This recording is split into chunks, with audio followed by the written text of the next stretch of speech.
It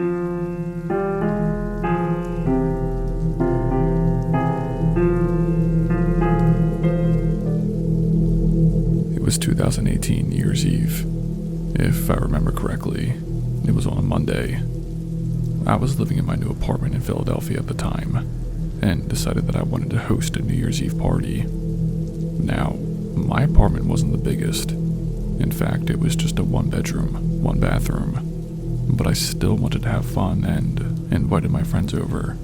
5 people in total came over, 2 couples and a good friend. They got there around 9:30, and despite the parking being so shitty, being that it's in a city, they managed to park and come in. The first thing we did when they all arrived was take shots. I had a bottle of Crown Royale and Tito's that we were all passing around. About an hour into the party, we were all getting pretty buzzed. The one couple who I'll call Grace and Steve had started to argue a bit. Their relationship had been on the fritz for some time now. They're the couple you don't know how they're still dating despite all the fights. Well, Steve noticed that Grace was talking to my one good friend. It was innocent, I swear. They were talking about some Marvel movie as one of the trailers was playing on the TV. I guess Grace laughed a little bit too loud, and Steve wanted to know exactly what was so funny. He started shouting, demanding Grace to tell him the exact same joke, because he too wanted to know what was so hilarious. Spit was coming out of his mouth. That's how bad it was. I stepped in and said everyone needs to calm down. Steve looked at me, calm, and said, "You're right. I'm overreacting. Sorry about that, man." The tension died a little, and I suggested that we all take another shot. It was going to be the new year after all. We take a shot, and Steve spills his all down his shirt. Grace at this point is looking at him in disgust. There's about an hour before the ball drops, and we're all in my kitchen now. We're just chatting, making dumb jokes, and eating junk food. I hear my refrigerator door open and look up. I see it's Steve, opening it and digging in deep. I thought about saying something, but figured I did not want to have a drunken argument. The fridge door slams and we all look up. Steve is holding a broken Coors Light bottle. He holds out his arm and looks directly at Grace. He said, "Tell me, bitch, is this funny?" He then proceeds to slice from his elbow to his wrists with the shattered beer bottle. When I tell you blood started pouring out of him, I am not exaggerating. We all rush over to him as he collapsed to the floor. I grab paper towels and rubber bands to tie around his wounds, but it's all too much. I run into my bedroom and bathroom and grab all the towels I can find to put on his arm. At this point, Steve is completely unconscious on my kitchen floor. All of us are drunk and none of us can drive him to the hospital. I quickly call 911, and the dispatcher is giving me instructions on how to properly stop the blood flow. Paramedics and EMTs show up 20 minutes later. By the time they rushed him out, Steve was beyond pale. His parents were notified, and they met him there at the hospital. Steve ended up being okay, despite giving us all mental trauma. And the messed up part, Steve and Grace are still together to this day. I see them post stupid couple photos all the time on Instagram and Facebook. I'm sorry, but if my significant other acted that way, I'm not sure I could be with them. In fact, I've distanced myself from both of them because I now learned how toxic they are. That New Year's Eve is one of the main reasons I do not drink anymore. When you get that drunk, you simply cannot control yourself. I hope everyone has a safe and happy New Year.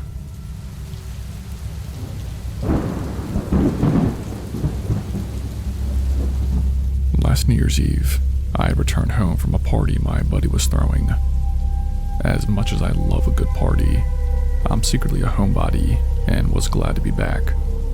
My friends from the party were all going out to the bars to keep the celebration going, but I was simply too exhausted. I live in a small duplex on the outskirts of a major city.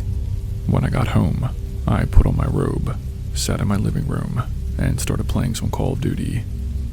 I was mid-match when there was a knock on my front door. I'm pissed off because I couldn't pause my live match. I got up to see who it was. I first looked out my front window. My first thought was that it might be some drunk college kids, but when I looked out, it was a lady. She had to be mid-40s, and she was wearing this bright green cardigan sweater. Curious, I went and opened the door. She greeted me with a hello, and said her name was Alexandria. She was a house cleaner for my neighbors, and was wondering if I was in need of her services. I tried not to laugh, not only because it was nearly 1 a.m. at this point, but also, who just knocks on someone's door and tries to sell a service? I politely thank her, and tell her that I'm okay, and not looking for house cleaning services at the moment. She reassures me that she's the best, and can clean any stain or mess, guaranteed. Again, I thank her, a little more harsh now, and tell her I'm not interested. I go to shut the door, and she shoves her foot right in front of it. "Why are you denying me?" she asked. At this point, I'm pretty freaked out. She just won't go away. All manners go out the window at this point, and I shove the door as hard as I can. It closes and I lock it and deadbolt it. I go to my window and see that she is still just standing there, looking up at my door.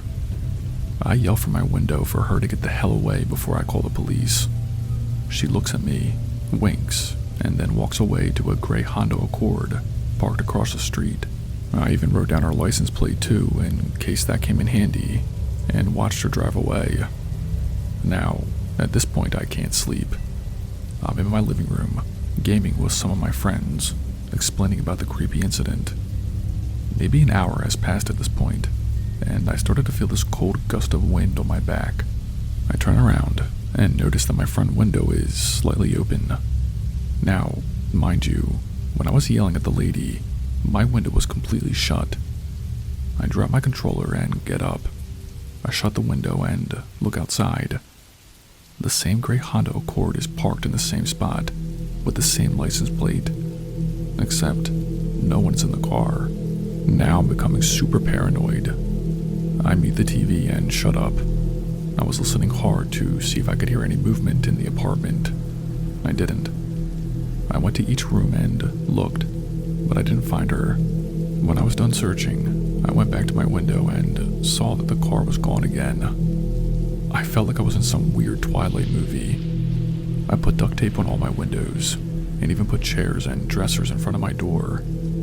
I made myself a cup of coffee, and forced myself to stay awake the rest of the night. When morning finally came, I went over to my direct neighbors and asked them if they had a cleaning lady. They shook their heads no. I told them about the night prior, and said they have no idea who that woman was. Here's the weirdest part. I went out to the grocery store later that day, and when I got back, there was a bucket full of cleaning supplies sitting on my front step. I went to all my neighbors again, and asked them if they saw anyone put this on my steps. They all said no. Since then, I have moved into an actual house in a good neighborhood. And no, I don't have any cleaning ladies.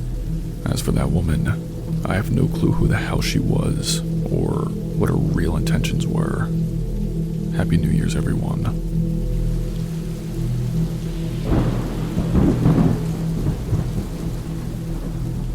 It was New Year's Eve of 2023.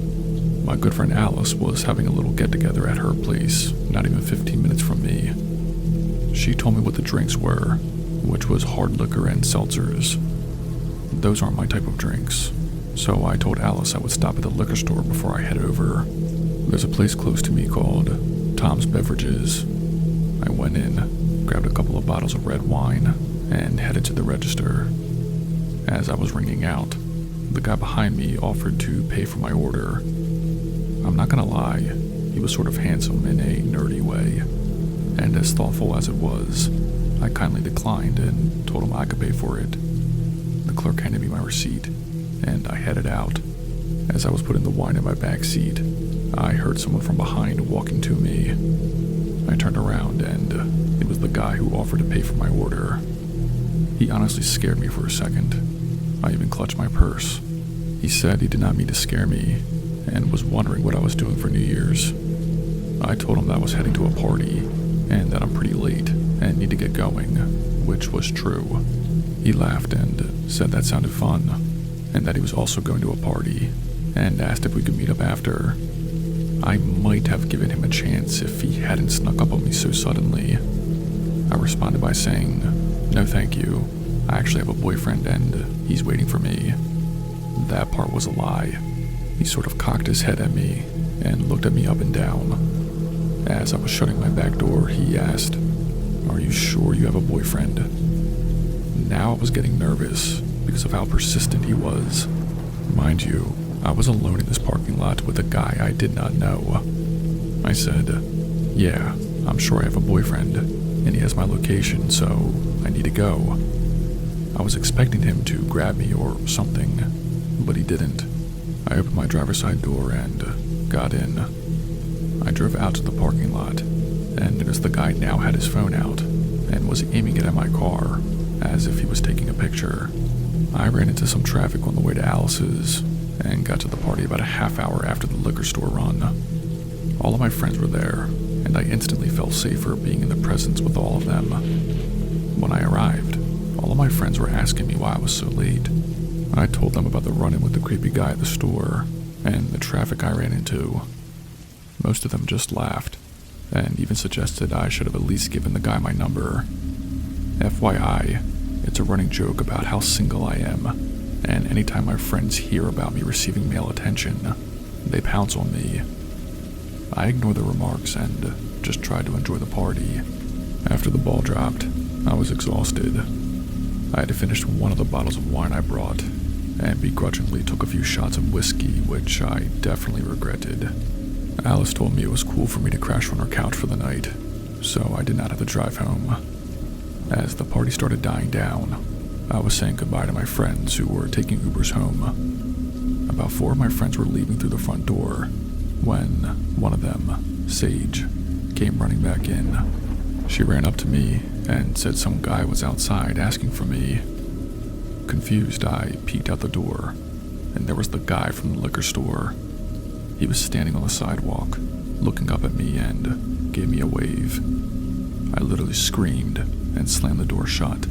My friends were all asking me what's wrong, and I explained that he was the guy from the liquor store. They could see the fear on my face, and a bunch of them went to the door and told the guy to F off. The guy did not even seem fazed that about 5 guys were threatening to beat him up if he did not leave now. He sort of just smiled at them all and pulled out a bottle of red wine from his jacket pocket. He put it on the ground, blew me a kiss, and then walked down the street. We all went out and realized it was the exact brand of red wine I had bought from the liquor store. I literally was crying because I had no idea how this guy found out where I was. All my guy friends said they would spend the night at Alice's, just in case he decided to show back up. Now here's the craziest part. We all started to notice that we were getting very bad cell reception and Wi-Fi. Like I would try to pull up my Instagram or Snapchat, and nothing would load. We decided to make sure the password to Alice's Wi-Fi was correct, when we noticed the host name had changed. Alice had our Wi-Fi labeled Alice in Wonderland 857. But when we tried to connect, the new name was Red Wine. Alice said she did not change her Wi-Fi name. She did not even know how to, and it's been her original since she moved in. We all came to the disturbing realization that it had to have been the guy from the liquor store. We even came to the conclusion that he must have found me when he took a picture of the back of my car, which showed my license plate. The whole house was on lockdown. We had to call the Verizon company and switch back the Wi-Fi. I was scared that our personal information might have been hacked as well. This was last New Year's, and I'm terrified what might happen this year. I refuse to go out, and I'm sitting my ass in my home and locking every door. If that guy was able to find me at my friend's place, he could still potentially find me now. Though now I do have a boyfriend, and he will be with me. I do feel much safer. But still, I don't trust people anymore, and I don't think I ever will be able to again. Hey, what's up guys, it's Spooky. If you've made it this far, congratulations, you survived. If you did not know, I have an Instagram, a follow me on there so we can connect. I also have a Patreon. On there, you'll have direct access to me and can see the upcoming videos, polls, and soon-to-be exclusive stories only shared on there. If that's something that interests you, please consider joining. That's all I have for you guys tonight. Stay spooky, and I'll see you in the next video.